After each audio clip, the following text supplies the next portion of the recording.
joining me today. And I understand that nutrition is one of her favorite topics. And I'm not really here by chance. I have to give credit to my daughter Amanda, who was in nutrition class over the past month or so. And she came home and she said, "Dad, they're talking about things in class which are a lot different than the things that I've been talking to her about, in particular the food pyramid." And she said, "Dad, I think you should come and talk to the school about your approach to nutrition." And what I'd like to share with you today is a new approach to nutrition. And I don't want you to, the lesson from this is not to go home and say, "Mom and Dad, Dr. Gerber came and talked to us and told us we need to change everything that we're doing in terms of nutrition." But it is worthwhile sharing some of this information with your parents and to see that there's some contrasting views and opinions about nutrition, particularly in the 21st century. So I like to start by just summarizing what we're going to talk about today. And first we're going to discuss some terminology and statistics. We're going to discuss the history of nutrition as it relates to obesity. And obesity is so tied to nutrition. Whenever you hear people discuss nutrition, obesity just plays into it. And I'm a weight loss doctor. That's one of the things I do in addition to family medicine. So we're going to be talking a lot about obesity and how it relates to nutrition. Then we're going to get into the science a little bit here, and I hope I'm not going to confuse you. And if we have time at the end, we'll take some questions. But the science is that of insulin resistance and inflammation. Then we're going to discuss how I, as a physician, evaluate and treat patients. We're going to compare different diets. We're going to give some patient examples, and then at the end, we'll summarize with some dietary guidelines. So, terminology. There's a term called diabesity, and as you can see, it combines diabetes and obesity together. It was a term coined in 2000. And the purpose of the term is to say that there's this relationship between diabetes and obesity. And people think, yes, there are genetic factors that make you prone to develop diabetes, but if you gain weight in life, virtually you're at risk for developing diabetes. And furthermore, there's this relationship between the weight gain, the obesity, and some of these other conditions that we'll talk about called insulin resistance, metabolic syndrome, and inflammation. So we'll give you some statistics, and we hear statistics year after year. And the statistics come from the Center for Disease Control, the CDC, and a group called the Trust for American Health each year summarizes and simplifies that report, and they give us an F as in fat failing grade. Obesity statistics for adults are that 68% of adults are overweight and obese, and basically half of them, or 34% of the total population, are obese. And I think you've discussed in school, you saw the movie Super Size Me. They talked about how Mississippi's the heaviest state, and Colorado, we're the leanest state. So perhaps we're doing something right, I don't know, but we still have an issue here in this particular state. And obesity rates in adults have doubled since 1980. And now the childhood statistics, presently 18% of our population of children and adolescents are overweight and obese. And that rate has tripled since 1980. That's significant. And that's kind of why I'm here today, to talk to you when you're young. There's a British chef, Jamie Oliver, who's on a mission. He calls it the food revolution, to go out to schools and neighborhoods and talking to parents, schools, and teachers about better nutrition for children. And in a sense, that's what I'm here to talk to you about today. So, as obesity progresses, we can develop diabetes and some of these other medical conditions that I mentioned. And the statistics, I said that 68% of our population are overweight or obese. And I believe that represents this condition called insulin resistance that we'll talk about in a minute. We have 25% that are pre-diabetic, 39% who have the metabolic syndrome. Presently, 8% are diabetic in our country, 25% over age 60. And I think these are all an underestimation of the condition because a lot of healthcare professionals like myself don't aggressively screen for these conditions. And then this one at the bottom, it's estimated that 1 in 3 children born today will be diabetic in 40 years.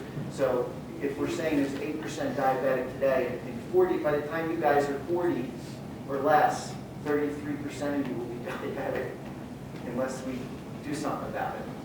That's scary. Yeah. So let's talk about the history of nutrition. And traditionally, we approach obesity as a lifestyle condition, and it's not a medical condition. We consider it a risk factor for other medical problems, but it doesn't become the focus of research. And what we do is we're focusing on cholesterol and heart disease, and people say, yeah, just don't be overweight, and you have to take care of it. And so out of this, the healthcare community says that this is your problem. You're overweight. It's your fault. You feel guilty, and it's your problem to solve it. What are you going to do about it? And we ask the question: do people choose to be overweight? And I really don't think that that's the case. That we all want to try to be healthy.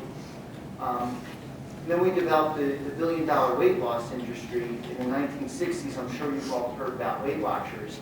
And it was based on counting calories, that fat is bad and carbohydrates are okay.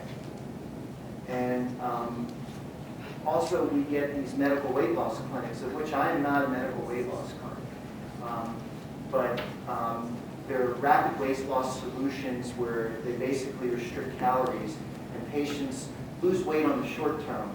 And ultimately they yo-yo because they have to pay out of pocket and they run out of money. And it's just not a long-term solution. But out of all this, again, it's your problem, and you're responsible to pay for it and fix it. And that's all wrong, as you'll see here shortly.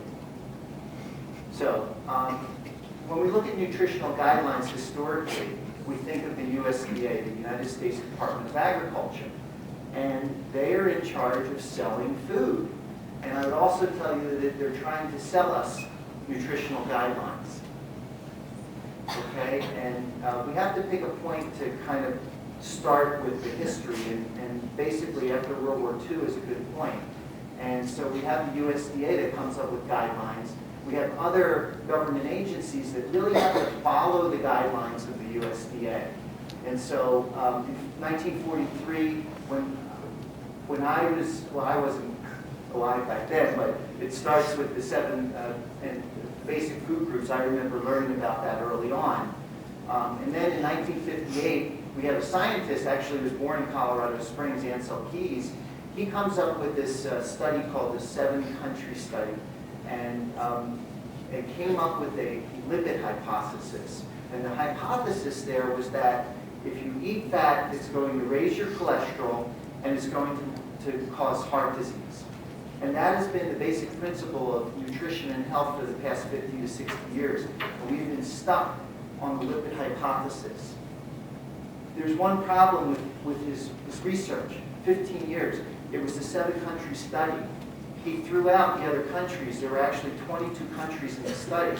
And so, again, his hypothesis is that people that eat high-fat diets will have high cholesterol and develop heart disease.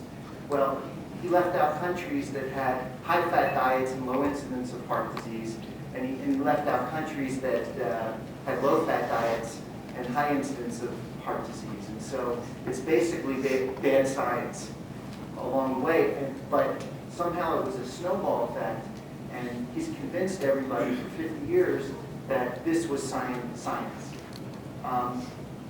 He convinces McGovern, who in 1968 comes out with his nutritional report that we should eat low-fat, low-calorie foods.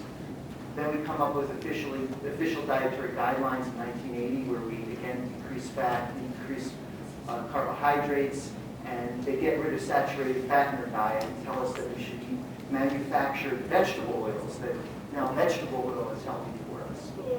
And so then we get the food pyramid. And when I was back in school, even before the 90s, Amanda showed me the picture of your current food pyramid, but the old food pyramid was horizontal. okay, and the base of the pyramid was that of all the carbohydrate foods. And now I believe your pyramid that was shown to you is now a vertical pyramid. So maybe they'll make it diagonal next time, just to be different. But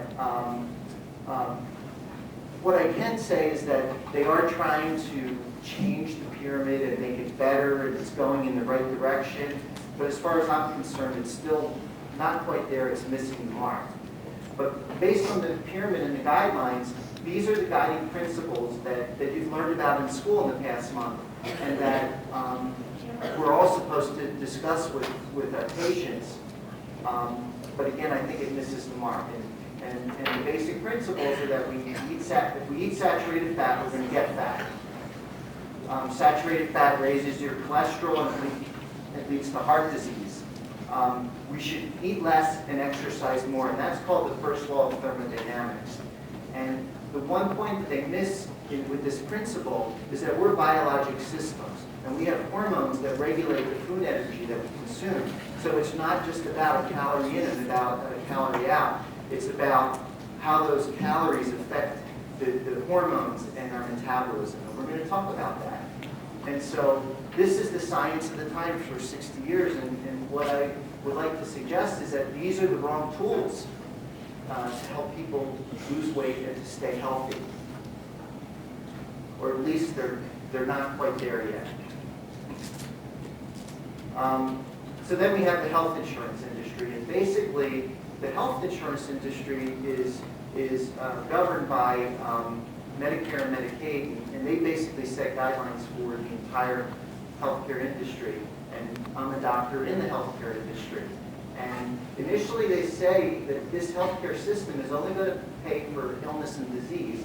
And since obesity is not a medical condition, they're not going to pay doctors, they're not going to pay the healthcare industry to address this. Again, in the beginning I said it's your problem. So then there's the public health department, and they try to come up with programs, but ultimately it's not the responsibility of the healthcare system. So what does that do? In medical school, they don't teach me anything about nutrition, and it was very frustrating to me. I had to go out and teach myself about nutrition and realize that there's this gap. They're not going to pay me to talk about nutrition with patients, and that's just wrong. This is such a critical issue. You've just been talking about it for the last month. And it's an issue that your healthcare provider should be discussing with you now and forever. So then we have the food industry. And the food industry is all about profit. You might think that they're interested in their health, but they're really interested in selling food. And the profitable food, the inexpensive food, are the foods that tend to be processed and refined, and they're very unhealthy for us. This concept of supersizing, and I know you saw that Supersize movie. Number one, that movie was quite entertaining, and I think, yeah. And what is it, Morgan Spurlock, I think made a good point that the food industry is less interested in your health and more interested in selling food, although I don't think it's fair to blame McDonald's. I think there's other factors. He didn't really consider this combination of high fat and sugar that is really causing the problem. He focused mainly on calories. And we're going to talk about that. The focus is really the carbohydrate content of food. And then we have deceptive advertising, where they say, cereal is a great example, where they say it's a low-fat product, but there's a ton of sugar. And how dare can they say that that's a healthy food? So again, we have the USDA and then the Federal Trade Commission, who allows advertising on TV. Are they working for our health, or are they working for the food industry to allow deceptive advertising? So that's, I have my opinion. It's up to you to decide what you think. So then we have the American lifestyle. And one thing to understand is that genetics contribute. And so as we go around life, people are all different sizes. And some people can handle food more than others. And certainly there are genetic factors. But when you look over a few generations over the last 60 years, or from 1980, we haven't even had another generation, or maybe one generation, and yet we see the obesity rates rising. And what that tells us is it's a problem with lifestyle. It's not a genetic factor. And of course, we want you to go out and exercise, not after you eat cupcakes, of course, but we want you to exercise. We don't want you to be laying around with computers. And a lot of us are trying to follow healthy nutritional guidelines, but we're confused because there's information overload.